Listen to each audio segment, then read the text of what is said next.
Here we are then everyone, at the end of the W16 era. The next Bugatti hypercar will be a hybrid, albeit one with a V16 engine in it, but you get the sense that's going to be more Rimats and a bit less Volkswagen. So as we say au revoir to the Chiron, we're also closing the chapter on the Ferdinand Piëch masterminded resurrection of the Bugatti brand and how this and that became the fastest cars in the world.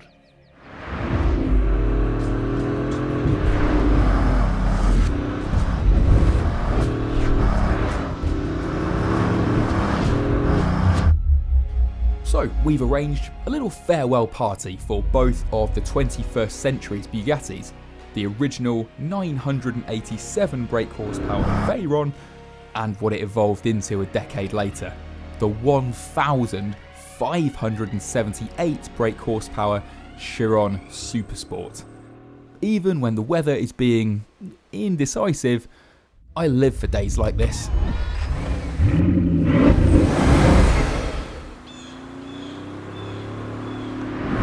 Bloody hell! So no, this is not that video where we drag race the slowest Bugatti Veyron against the fastest Bugatti Chiron, because, well, what exactly would we learn from that? This has got another 600 horsepower, and as you can see, yeah, the weather's gone British. The Chiron didn't totally rewrite the Veyron's original recipe for an excess all areas hypercar, but it did refine it. Bugatti had learned how to make its carbon tubs stronger and lighter, so the later car is built to withstand a Le Mans prototype's crash test. And while it's true that the 8-litre quad-turbo W16 engine gained 50% more power, this is way more than a tune-up job. It's actually a lot more progressive to drive thanks to its sequential turbocharging. So right now I'm basically in a twin-turbo Chiron. You're thinking, what are you on about? They never made one of those. Now you see I'm below 3,800 RPM. And really on the rev counter there should be a kind of skull and crossbones at 3,800 RPM, because that is the moment at which a little valve opens in the engine and air is directed not just to 2 turbos but to all 4. That is when you really feel the rush. The Chiron has a stiffer chassis than the Veyron, superior aerodynamics, not to mention much more malevolent, intricate styling.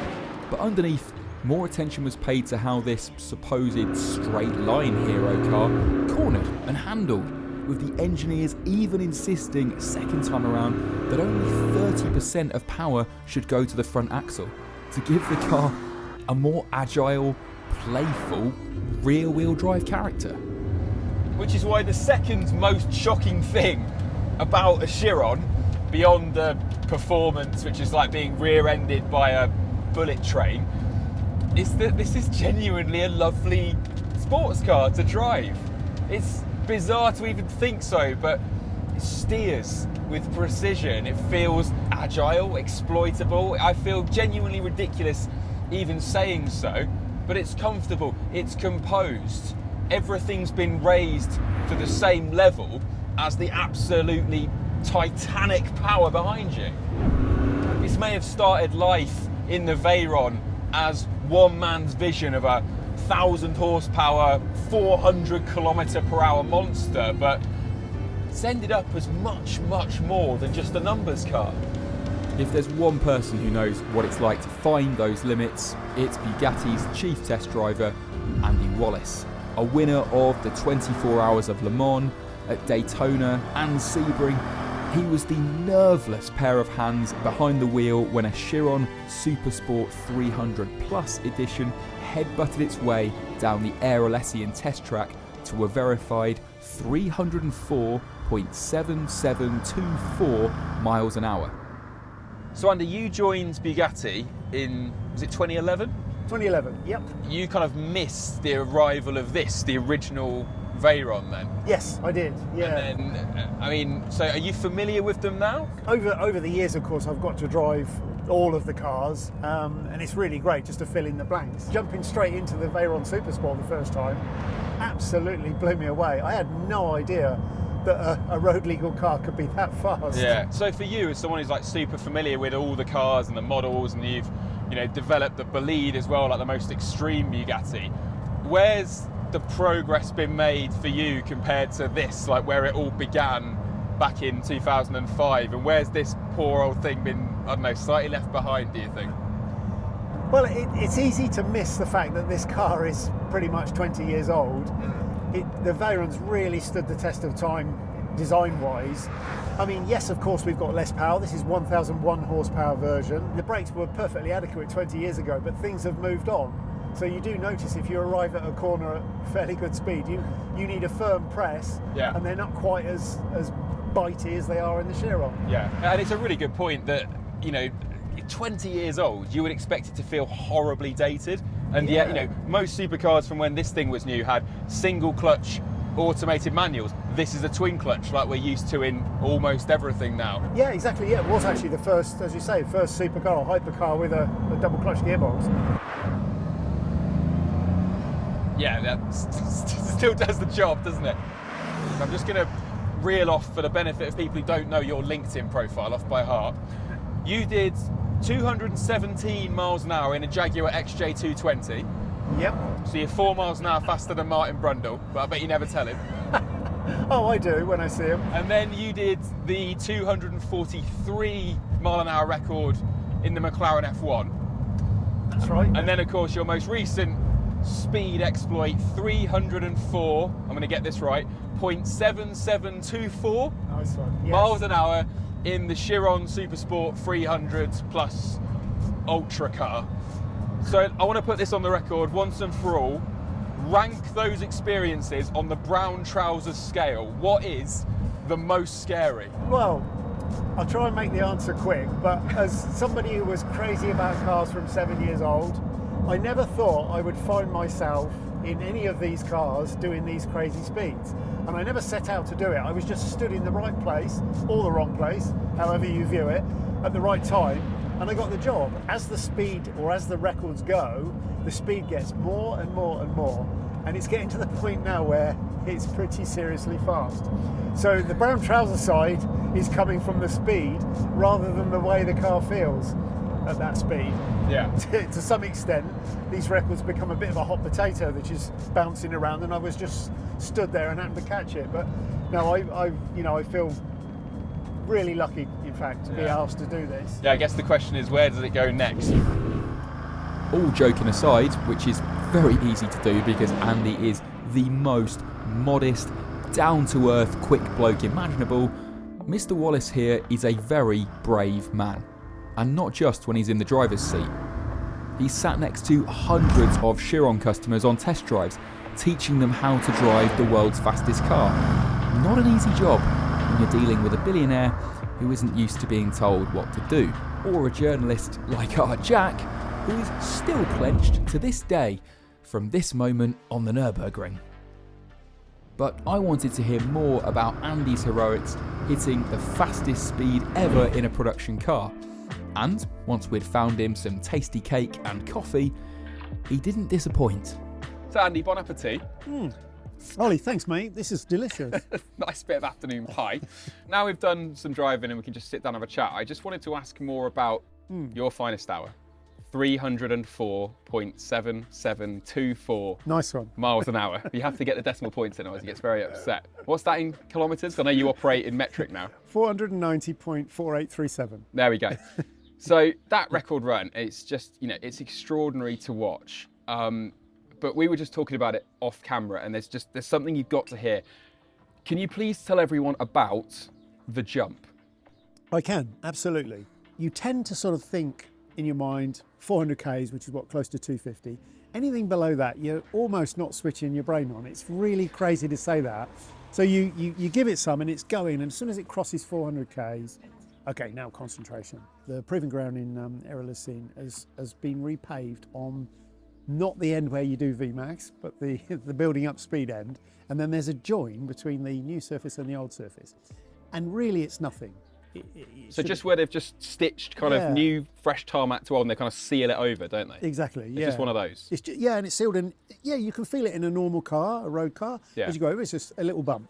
So every time we were doing more and more runs, and I did roughly 1,000 kilometres above 400 k's during the week before, as we built up to this. And every time I was going over that, the car was just momentarily taking off and landing. And I kept saying to the engineers, oh, well, when you go over the jump, the car was quite stable and everything. And they kept saying, well, they were quite annoyed actually. Well, what do you mean jump? All these guys have honed all the downforce and everything else. Like, what do you mean jump? Yeah, right? why do you call it a jump? I said, well, because it's off the ground. No, it can't be. And then they look at all the data and come back. Oh, yeah, you're right, it's a jump. So, So briefly, when you were accelerating up to this record speed, all 4 tyres of that Chiron Supersport we're off the ground. Were off the ground. Momentarily, yeah. at 260, 270 miles an hour? It was probably about 270, yeah, roughly, in rough numbers. Just extraordinary. The thing is, there was quite a lot of crosswind, and along because it's not difficult enough anyway, so obviously there's got to be crosswind as well. And so where there's gaps in the trees, the car's moving around, and so you never feel super confident because of that. But then eventually on the last day in the morning, the windsocks were all pointing down, and then you think, oh, now we've got to do it. There's virtually no wind. Yeah. So, and to set the scene, you leave the parking area, and it's 20 kilometres for a whole lap. It's an oval. So you set the cruise control at 200 k's, 125 miles an hour, and you just sit there. And it takes quite a while. But as you're doing the lap, you're just basically stabilising temperatures and pressures. But then as you're coming back towards the last banking before the real speed, of course, you know what you've got to do. And you've been there a week already, and you've got to do it. So you've got your sweaty palms, and you arrive. Even you get sweaty palms doing the big speeds. Yeah, and then you arrive, and you knock it down into 4th gear, I think it is, from 7th, up onto the banking.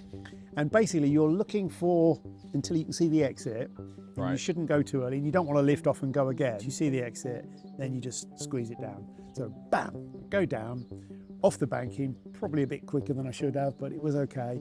Some of the engineers were leaning over the fence, and I'd been passing them at around 428 kilometres. This time I passed them at 438, because I went earlier. And you thought, we're on now? Yeah, and I thought that was it. And then I know I've got to go over this jump. So I go over the jump, and it landed quite okay. And that's it now, I'm not lifting. I'm staying flat. And it's picking up speed like crazy. Then once you pass 450, which I do know is pretty much exactly 280, after it passes that, of course, you're pushing so much air out of the way. The acceleration's a little bit duller. And it's still, you feel it accelerating, but it's basically you're covering the ground so fast. And the end of the track, the bit where you have to lift off and go around the banking, it's in the distance, but it's coming. So you're willing the speed to continue to go up, and this is coming closer. And it's a game of what shall I do? Basically having a game of chicken with your own nerve, are you? Yeah, you're trying to judge where the right time to lift off is. And because you've never arrived that fast before, it was probably 5 miles an hour slower before, you don't really have a point. You have to sort of invent it yourself.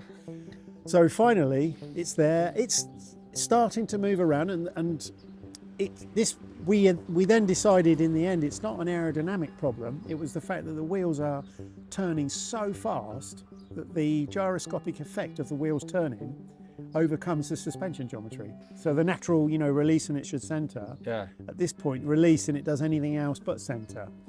And that's because it's not normal to go over 300 miles an hour. But anyway, so this is happening. So you really are very aware of the movement, and the speed's coming up, and the end of the road's coming, and you've got so many things to concentrate on, and you have to pick a spot to lift off. And so the trouble is, we didn't reach VMAX, which I think maybe it takes another 2 or 3 kilometres to get that, but it was still climbing, but in the end you've got to call it a day. Whoa, so hang on, so 304.77.24, yeah, that is the claim, and that was verified, it was done on the data and everything. Yeah.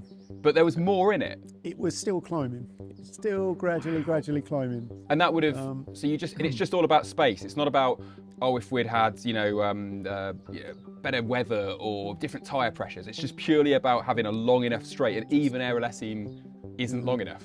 It's just, yeah, it's not quite long enough. It's an incredible feat of engineering and of driving, and it sort of brings me to the fact that when I've watched a video of you doing 391, it will not go any more than 391, but 391 is quite fast. That was like the immortal line in the McLaren F1 at Aralessi. It will not go any more than 391. But anyway, 391 is quite fast, isn't it? And I think a lot of, maybe a lot of people watching thought, oh, I'll never see a street car go faster than that. That did. And then it was, and then it started a real ding-dong battle. And then, of course, the Chiron's now up there as the king. These records that we think are unbeatable are always challenged. And I'm kind of fascinated. So you're currently in the throne. What would you say to the person out there who is going to one day strap themselves into a car and attempt to beat 304.7724? Well, I mean, records first are to be broken, aren't they? And if throughout human history, we've always tried to go faster, longer, higher. So, yeah, I mean, good luck. Good luck. I mean, if Bugatti was to build such a thing, you'd be putting on your Nomex that morning, you'd be putting on the lid and being like, I'm up for it. It's very tempting, isn't it? Right, I think with that, I think we've earned some pie. Yeah, I think we have too. What a guy. What a driver. I think every petrol head on earth owes Andy a debt of thanks and a slice of rhubarb cake for living out our top trump, top speed fantasies and verifying the VMAXs we all know off by heart. Where Bugatti and ultimate speed runs go from here, well, that's anyone's guess. My job for the rest of today is to take the Chiron home.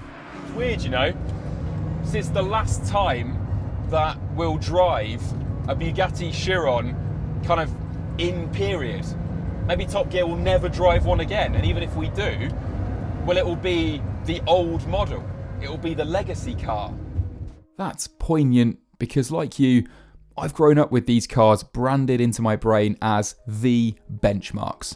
Long before I worked at Top Gear, I was a fan glued to the TV show watching Jeremy race a plane and a train from Italy to London. Watching Hammond race a Veyron against a Eurofighter Typhoon jet. And watching Captain Slow himself max the Veyron Supersport at Aralessi, thankfully without doing a jump.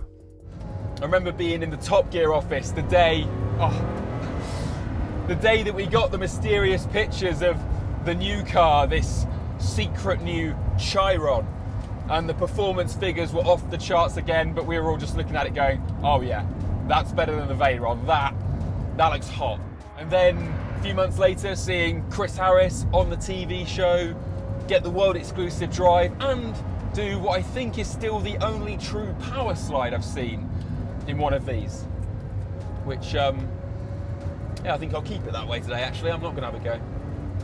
Last year, I finally got my shot at going really fast in a Bugatti and hit 250 miles an hour on the Space Shuttle runway at Cape Canaveral. It's one of the most exciting things I've ever done in a car, but it was also fascinating to meet Bugatti owners and chat to them about why they dropped 2 or 3 million quid on one. Because, well, of its quality, its integrity, and the fact that it's not actually just a flex. It's an engineering masterclass. And I simply don't believe that any car from the Volkswagen Group in the last 20 years would have been as good if it wasn't for Trial by Veyron. Whether you're driving a 911 Turbo or a Polo DSG, I've bumbled along in both and thought, no, this wouldn't be as solid or as sorted if it wasn't for what they learned with Bugatti. So I'm not going to try and change your mind, because I feel like you probably know where you stand on these Bugattis by now. You probably love them, or maybe you just respect them, or maybe you think that they're a complete overweight waste of time. But I do think that this car doesn't have as many haters as maybe it did 20 or so years ago. And you can't tell me that the Veyron didn't totally reignite and reinvigorate the top speed war. There's no way that Koenigsegg and SSC or Hennessy would have tried so hard to do 260, 270, 290 and beyond if it wasn't for Bugatti always being there and always setting the gold standard. feel like this car might just be moving out of its pantomime villain era. You know, the kind of Max Verstappen, Roger Federer vibe, when something's just too good, too unbeatable, and you almost cheer on anything that takes it on out of default. But then afterwards, after it's gone, then you kind of find you had an affection for it all along. So maybe it's only after the death of the mastermind of the Veyron and then its child, the Chiron, Ferdinand Piëch, and the W16 quad turbo engine that he wanted at the heart of it, that we'll think, wow, yeah, we were lucky to be alive to see that kind of madness get engineered. I mean, you can argue the toss all day whether or not it's the greatest hypercar or even my favourite hypercar, but I do just feel lucky and privileged to have lived in a world where people are not only mad enough to conceive projects like this, but also clever and bloody minded enough to see them through to existing. So it'll be interesting to see if a Veyron or a Chiron becomes one of those priceless historic cars. Remember, in the 1990s, Ferrari 250 GTOs weren't that sought after, and you could get a McLaren F1 for cheaper than new, whereas they're now £25 million. Will Veyrons and Chirons ever get up there? Well, they did build them in the hundreds rather than in the tens, and it has no motorsport pedigree, but of all the unobtainium hypercars, I reckon it's still the only one that you would win at auction and then get into and drive home in the rain.